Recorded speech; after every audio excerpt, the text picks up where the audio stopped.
Palmer, touching so many, and so many that he touched are here today at St. Vincent College, as once again we are inside taking a look at the Basilica, where thousands of friends and family have come here for this memorial today. Thousands more, as I talked about, are here on the St. Vincent campus. And Guy, what is just a beautiful fall morning here in Latrobe. As we drove up and it was still dark, there was so much fog, I was worried because the airport, which bears his name right over the mountains behind our cameraman Eddie Cunningham here, I thought if the airport's fogged in, a lot of these people were flying into Arnold Palmer Airport this morning. Luckily that lifted, and it seems like everyone that was supposed to be here was able to make it. And part of Arnie's charm, I think, over the years is the fact that he never lost that connection with Latrobe. Still made his home here, was obviously incredibly approachable, and seemingly when he wasn't at his other home in Florida, he was here. Oh, you know how regional we all are. When he was still playing, even when he was playing as a senior, and they would just announce, from Latrobe, Pennsylvania, when he would tee off,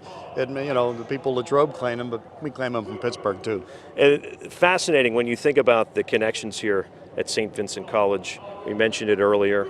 You have Arnold Palmer, Latrobe High School nearby. 1 year ahead of him, Fred Rogers in his graduating class. The Steelers, of course. This has been their home for 50 plus years. So much history here today. And when you think about historical sports figures in terms of what they meant to their sport, the influence that they had, their trailblazing abilities, Arnold Palmer is up there with anybody. And I say that because if you think about when his prime ended, essentially in the early to mid 1970s, how many athletes can you say extended for the next 4 decades their careers in terms of being in the public consciousness, to having influence, to affecting lives? I mean, he was just incredible. Well, I think that goes back to his personality, Ryan. Yes. You look at Curt Flood in baseball, who challenged the reserve clause, and the reason baseball players make millions of dollars today, but you talk to most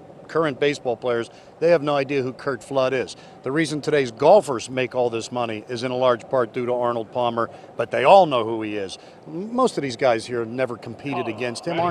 He won his last major by the mid-1960s, but they all know who he is, they all respect him, and they're all here because he continued to be an important part of the golf scene and continued to be a good person long after his best playing days were over. And Tiger Woods mentioned in the past few days how Arnie was always somebody he could turn to, that he could talk to. You think about Tiger Woods and where he was in his career not long ago. You would not think that someone of that stature would need to turn to anybody, but he said Arnie was his man when he needed to turn to someone for advice. That does it for us. We will now turn it over to the service, which is beginning inside of the Basilica here at St. Vincent College.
Good morning, and please be seated.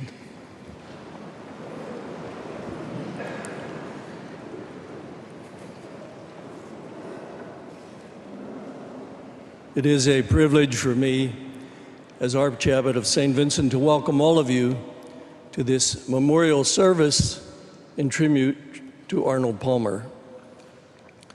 On behalf of all of us, I offer my heartfelt condolences and promise of prayers to Kit, to Amy, to Peggy, to Arnie's sisters Lois, Jean, and Sandy, to his brother Jerry, to his grandchildren and family, to Arnie's Army, and to all of you who were so very close to this good man in any way.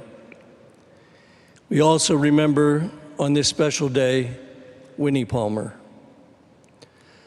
I hope our presence with you this morning will lighten your sadness and magnify your gratitude to God for the gift of Arnie's presence in your lives. In planning the memorial service, we had no certain idea of how many would come, but certain, however, that the Basilica was not large enough to accommodate everyone.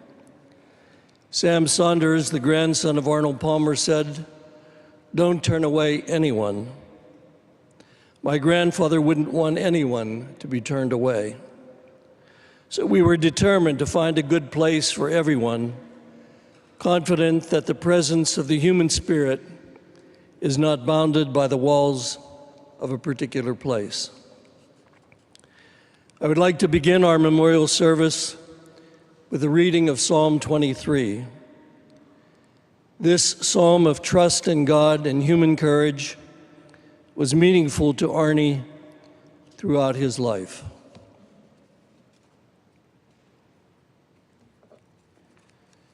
You, Lord, are my shepherd. I will never be in need. You let me rest in fields of green grass. You lead me to streams of peaceful water, and you refresh my life. You are true to your name, and you lead me along the right paths. I may walk through valleys as dark as death, but I won't be afraid. You are with me, and your shepherd's rod makes me feel safe. You treat me to a feast while my enemies watch. You honor me as your guest, and you fill my cup until it overflows. Your kindness and love will always be with me each day of my life. And I will live forever in your house, O Lord. Let's pause for a moment now of silent reflection in memory of Arnie Palmer.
Our celebration today is a celebration of Arnold Palmer's life, a tribute to a life well lived, a life well played.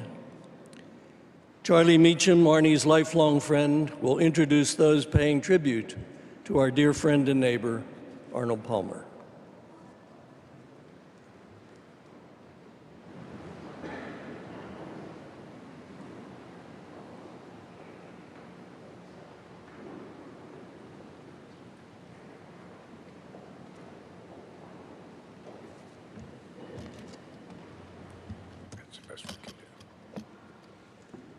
Good morning to you all. As I look over this crowded church, I have to say this is the elite battalion of Arnie's Army, as it should be. We're all heartbroken by the passing of our dear friend, but sadness and grief is not the tone that Arnold or his family would want for this day. I'd like to suggest that the tone and the mood for this service is best exemplified by the familiar image of him striding up the fairway with that iconic smile, hitching up his pants and giving it a thumbs up. That's what I want you to think about all day today. I want you to smile, because he smiled about 95% of the time. When he missed a putt, maybe, but whatever. Got to be happy. You know, as I was leaving the motel this morning, somebody said, "I'm eager to hear you speak." And I said, "Well, you know, I can hardly wait to hear what I have to say." So, you know, bear with me. But we have a very distinguished list of speakers. Distinguished speakers. And indeed, when I looked at the list, I was the only name on it that I'd never heard of before. But I'll give it my best shot. After I retired from the LPGA, Arnold invited me to become a consultant and advisor to him and move into his office at Bay Hill. I was honored to do this, and we, for the next 10 years, shared desks about 8 feet apart with an open door in between. So naturally, we had a lot of conversations. So what I want to do today as my part of the program is simply to share a few just simple stories that I hope and think might give us a smile. He used to say to me, "I'm not very smart." I bet you've all heard that from him. "I'm not very smart." And I would always say something like, "Oh, for God's sake, Arnold, give me a break. Maybe you can con some people with that line, but you're not conning me." And to use the golf phrase, he was sneaky smart. He also was very wise. I mean, very wise. And wise is in short supply. I don't think anything important happened in the golf world that wasn't run by Arnold at one point or another. Not just because they wanted his approval, but because they wanted his thoughts, his ideas. This was one smart dude. He'd also ask me, not infrequently, "Am I going broke? Do I have enough money?" And I'd always say something like, don't be ridiculous. But then I decided one day I was going to play the game too. And he said, "You sure I got enough money?" "Well, Arnold, I really need to level with you. You probably are getting low. You probably have enough for maybe 3-4 weeks." And he looked up at me with that funny, crooked smile, and we both laughed and winked. There's a great restaurant in La Quinta that bears his name. He loved it and ate there virtually every night that he was in the desert.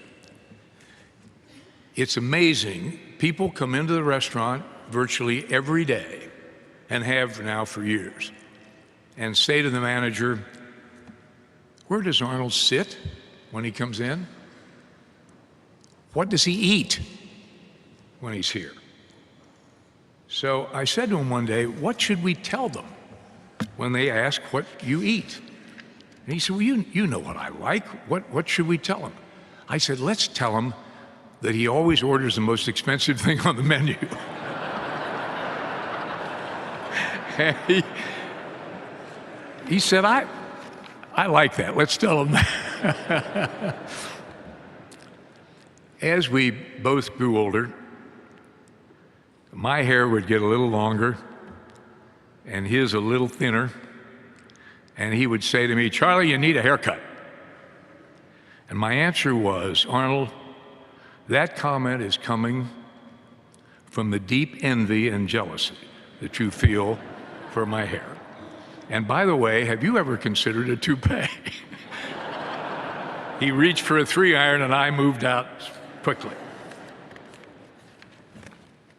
September the 10th of 2009 was a memorable day. It was AP's 80th birthday. Naturally, a lot of parties, events were planned. The evening of the first day was hosted by PNC Bank in Pittsburgh, and the function was held in the Hall of Fame room at PNC Park, home of the Pirates. It was really a delightful affair. The highlight of the evening, at least for me, was an interview of Arnold by Jim Nantz, whom you will hear from a bit later here today. They sat on a slightly raised stage with 2 armchairs and a small table between them.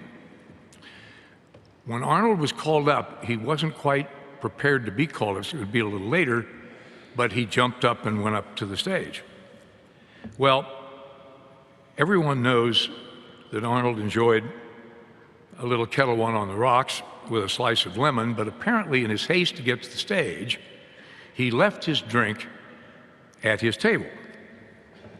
Well, Jim had been interviewing him for 20, 30 minutes, and he said, "King, how you doing?" Arnie looked at the table between them, contained 2 glasses of water, and he said, "Well, I'm okay, but I feel a little like I'm in the middle of the Sahara Desert." We all thought, what's that mean? And then we realized what it meant and took care of that as quickly as we could. One of my favorite stories, many of you have probably heard this, is the friend that told Arnold that his mother had been in a nursing home. Her memory was fading a bit. And one of his friends went to see her. She had been a great fan of Arnold's and had his picture on the wall surrounded by all of her family. Well, he had a nice visit with her, and he said as he was leaving, "Mrs. Jones, it must be real comfort to you to have all those photos." And she said, "Oh, it's wonderful." She said, "You know, I don't know who all those people are, but that's Arnold Palmer." This may be my favorite story. One day during the Masters telecast, we were having lunch. Arnie, of course, as you know, had won it 4 times, and I was curious to get his impressions of the course and the event. And as you know, holes 13 and 15 always present a very interesting challenge. They are both par 5s, have water hazards just in front, creek on 13, a lake on 15. More than once, players have laid up on these holes, being unwilling to risk going into the hazard and becoming toast. Well, I asked Arnold, "Have you ever considered laying up on 13 or 15?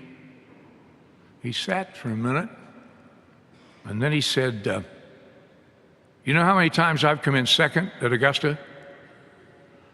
And I thought, well, that's not really an answer, but I said, "No, I don't." He said, "Neither do I."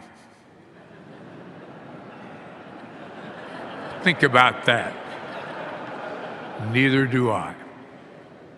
And to me, that sort of said it all. Winning wasn't his only goal, but coming in second certainly didn't rank very high. So the memories that I have are all happy ones. And when I look over that wonderful photograph, you gotta smile. And I would guess that your thoughts are the same. And that's exactly the way he would want it. And I hope you'll keep smiling. I'll be back a little later to close the program. Meanwhile, it is my honor and pleasure to introduce the Commissioner of the PGA Tour, Tim Finchem, Arnold's dear friend. Tim?